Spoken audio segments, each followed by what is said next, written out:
everyone, this is Becca from Becca's Music Room. I am here with a little video. This is a little bit different. So this is with the How I Became a Teacher tag on YouTube. So a bunch of YouTubers are talking about how they became a teacher. There's 10 questions that I'm going to answer so that you can find out my answers. I don't think I have seen any music teachers answering the questions so far, so I am excited about that. If you enjoy this, please make sure you like, subscribe, and share for more interesting content. All right, so I'm just gonna jump right into the questions. There's 10 of them. I'm gonna try to make this video short and sweet because y'all, this is gonna be a crazy week. And I am just very busy, but I knew if I didn't film it today that this would not get done for a long time because again, very crazy week. So number one, the first question for how I became a teacher is, did you always know that you wanted to be a teacher? No, we can end it there. So definitely not. When I was a child, I wanted to be an author / illustrator. Always wanted to do both because I love writing and I love illustrating. I love, crayons, drawing, paintings, all the things, which is funny because I still love to do both of those things, and that actually will come into fruition very soon. So a little plug. I hopefully will be publishing my first book next year. And then we will see about, I'm making some kids books as well. I'm starting with one and then seeing how that goes, but I have lots of ideas for what I would like to do. So that will actually be coming to fruition, which is really stinking cool. I didn't think it would. When I got into upper elementary, like 4th, 5th, 6th grade, I wanted to be a marine biologist and study dolphins. So like completely different than the first one. And then in middle school, I had a series of not so great science experiences and got very turned off by that. That's really sad thinking about it now, and I'm like, oh my gosh, I cannot believe that. But really, truly, like I got from, I wanted to be a marine biologist to like, I hate science. And then I found that love again later on, but not till like college, and it was a little bit late. And then in high school, I had pretty much no idea what I wanted to do, although I did know a couple things I didn't want to do. Like I knew I did not want to be a pastor. All my friends were becoming pastors, and I was like, yeah, no, that's not happening. And just so different things like that. I ended up graduating a year early, so I don't want to go super into the details because again, short and sweet. But basically we figured out my junior year that I only needed 1 extra credit to graduate. So my school let me take that like after school, and I got to graduate a whole year early because of that. I was like, oh, I don't know what I want to be or where I want to go to college or anything. So I ended up going to a local 4-year university called Armstrong. It was Armstrong Atlantic State University when I enrolled. Then it became Armstrong State University, and now it has actually merged with Georgia Southern University. So it is no more, but so I ended up going there. It was like closer than my high school, but it was a 4-year university and I was undeclared. I had no idea what I wanted to do.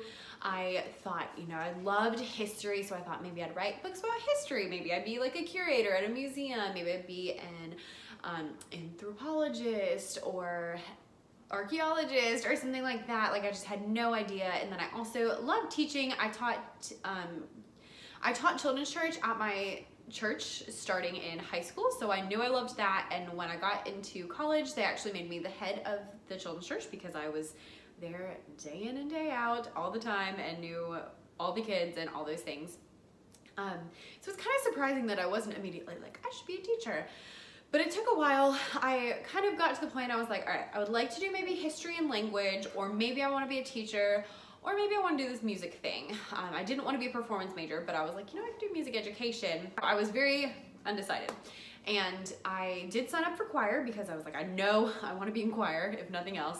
And my first concert that we did, we were walking onto the stage and I was like, this is it. I love choir, I love singing, I want to do this, and I knew I didn't want to be performance majors. So I have a bachelor's in music education is my major, what I have, which I think is question number 2, perfect. What is your major? Bachelor's of Music Education, which I got from, my degree says Armstrong State University. So that was the degree program, and so I am technically qualified to teach K through 12 music. So I can teach band, choir, orchestra, general music theory, piano, whatever they really want me to do, I can do. Now, would I do it well? That's debatable, but I'm qualified for all of those things. Within that, we usually have like an area of focus. So my area of focus was elementary, and then my like secondary focus was choir. So those are the two realms what I would feel much more confident in than say like a band or an orchestra.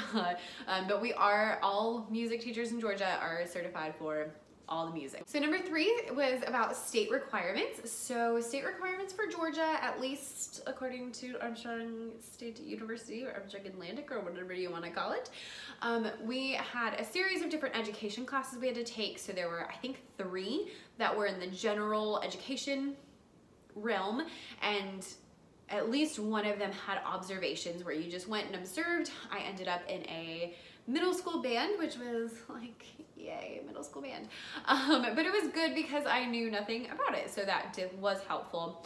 And then you also did observations in different grade bands. So you had to hit elementary, middle, and high school, and they tried to let us hit elementary band and choir if it was possible. That wasn't a requirement, but if it was possible. So I hit the middle school with that first observation. I hit elementary when I took general music methods, which was actually like the only class I took about how to teach elementary music, which is, you know, what I do my whole life is one class. So I do observations for that one. I had to do observations for my choral class when I learned about chorus. So I did observations at a high school for that one. So I hit all 3 of my grade bands. I also had to do observations for my strings class, but I think that was just the teacher and not the state observations. She just wanted us to see an orchestra because most of us were not orchestra people. And then we have what they called internship 1 and internship 2. So for internship 1, it was like 30 hours. You were in there sometimes. You had to teach like 1 lesson. I did mine in a K-8. It was like 4th through 8th grade choir. And then I also would go and observe the elementary teacher just so I could see that as well.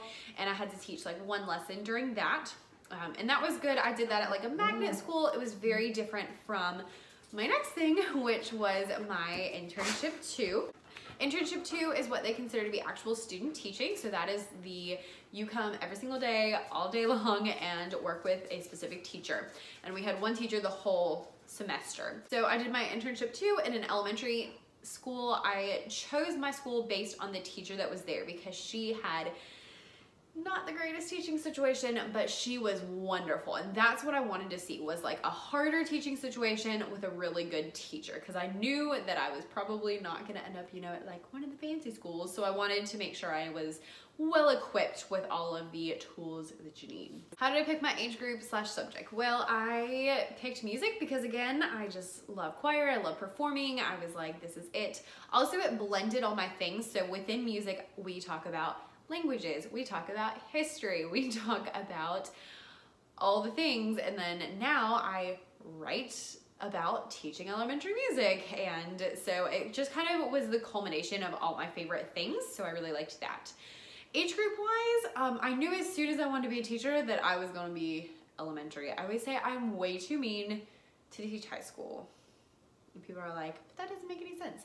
Yes, it does. High schoolers are in control of their own selves. Elementary schoolers, you know, they can't get themselves to school, so I don't get mad when they're late. They're not responsible for buying their supplies, so I'm not mad when they don't have things. With high schoolers, I expect them to act like adults, and therefore I'm too mean. And middle schoolers, just not happening. Question number 5 is, did you do any substitute teaching? I did. So my internship 2 ended when the college semester ended, which was like the very end of April, I believe. And then there was a whole nother month that the schools were ended up doing a long-term sub position for a teacher who went on maternity leave.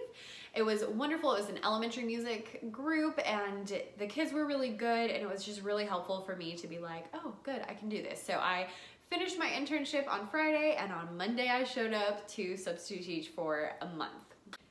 Number 6 is about applying for a job. I actually only applied for one job. So in our county, you apply to the county. So I applied to all the surrounding counties first off, and then after that you would apply to like specific positions, or they would just call you. Now, I actually work at the school where I did my student teaching. So what happened is I was doing student teaching, my student teacher pulled me aside and was like, hey, I'm looking at like these 2 positions. If I get one of them, then I'll be leaving. If not, I'll be here. And I was like, okay. And so she got one of those, and I went to the principal and I was like, hey, I am really interested in this position. I don't expect it just because I happen to be here, but I think I would be a good fit for it. She called me in for an interview and interviewed me, and that was pretty much it. So I only did one interview. Yeah, just kind of like walked into that one, which was very, very nice. 7's about interview questions. It asked for common interview questions. I only had one interview, so I don't have common, but I will say a couple of ones that I thought were helpful. So number 1, they asked about my major and what my primary instrument was, which I thought was really interesting. So there's that.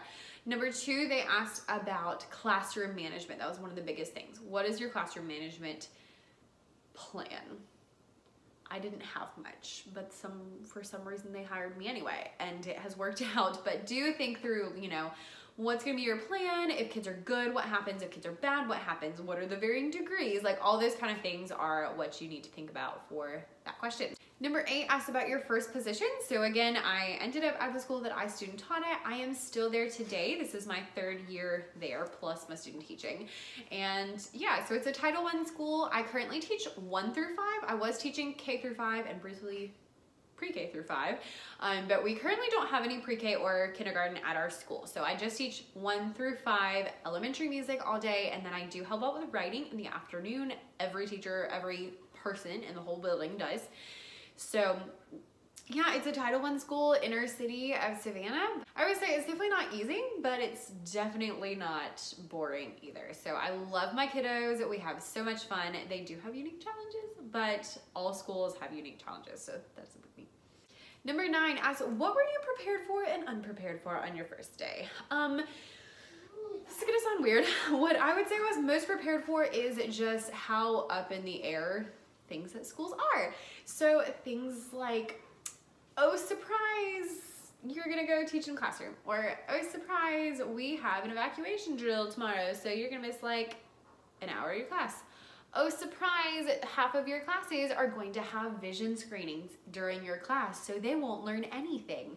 And then when you go to get the vision screening done, they won't be on time, so then you'll waste a bunch of time. And like things like that, I had already experienced. My dad was a pastor, and then after he became a pastor, he became a teacher, and both those professions are things where like that happens all the time. So I had already internalized like, you know, things are gonna happen, I have no control over, and I'm just gonna have to be flexible, which is something that not everybody knows right off the bat. I'm really good at winging it. I always make a plan, but I'm also good at winging it when I'm like, oh, we're gonna do what? What's happening? Which is good, because, you know, life. What I was unprepared for, I would say, is timing my lessons. So with my older students, I got to the end of class and we had gone through like one of our 5 activities. And with my younger students, I got through my whole lesson and it had been 5 minutes, and I was like, and since then, I've always had a backup plan, but I distinctly remember that feeling I had the first day of class. I had this first grade, and they were wild, and I got through the whole thing. I look at my watch, and I was like, what am I gonna do for the next 40 minutes? Which again, I'm good at winging it, so I was like, all right, we're gonna read this book, and we're gonna sing this song, and like, it worked out, and it was fine, and like, no one died. But it was very stressful. So that doesn't happen anymore. Definitely not prepared for it, timing my lessons out correctly. So the last question asks about advice you'd give to people becoming teachers. The number one thing that I can say is to get around children. I cannot tell you how many people like come into schools, have never had to teach anything on their own or been alone with kids, and they just don't understand kids yet. And that's fine. Like, it's not the end of the world, but your life is gonna be easier if you get around kids, are used to kids, and just kind of know how they tick. Because when you're in the middle of a lesson and a kid raised their hand, it's like, oh, and you think they have the answer, and they say, today is my cousin's best friend's birthday. And they expect you to be excited. You gotta know how to respond. So the main thing I would say is get into the classrooms or get into any kind of anything. So for example, I did a summer camp with the children's choir here in Savannah. That was helpful. I teach children's church. That was helpful. Just all those little things that you can do. Anything you can possibly do to get around children. So maybe you work at a daycare. Maybe you babysit, like that counts. Maybe you teach a Sunday school class. Maybe you teach swim lessons or piano lessons, or you do coaching during the summer or whatever. Just do something to where you can get around kids. The more you are around kids, the more you'll understand them, the more you'll be able to know how to handle them, how to best teach them, and just how to prepare them for life, because not all kids are the same, but it definitely helps. I could tell a lot of things that I just instinctually do because I had taught children's church for years by the time I got to my classroom, that a lot of people didn't do because they just didn't have that experience. So I felt like I was a little more ahead than other people are just because of that one little thing. The other thing is make as many connections as you can. Meet all the teachers, meet the principals, like talk to everybody. Go to things like if they have honor choirs in your area, go to those. If they have district honor band, like do those things, volunteer for those things. Just get to know all of the teachers, because when they're leaving and the principal is like, oh, do you know anyone? And they're like, oh yeah, I think Becca is just graduating. Like, you want them to be able to think of you when they're ready. The last thing I would say is definitely get connected. So I did not discover the world of teacher Instagrams for a long time, and oh my gosh, I'm like, if I had known about this, my life would have been so much easier. The first few months, especially of just trying to come up with lesson plans, is very stressful, especially if your district has no curriculum and those kind of things. So get connected, do some research. I did a lot of research like the summer before I started teaching, just to like on Pinterest, just like elementary music lessons, pin all the things. And I'm still using things that I pinned years ago because I took the foresight to do them. So get yourself as best prepared as you can by getting around kids, meeting all the people, getting connected, and doing some research. All right, so that is all 10 of the questions about how I became a teacher. If you have specific questions about any of those things, you can leave them down below. I know I kind of like breezed through those because I was like, we're gonna do this really fast. But if you enjoy this, please make sure you like, subscribe, and share, and have a wonderful, wonderful week.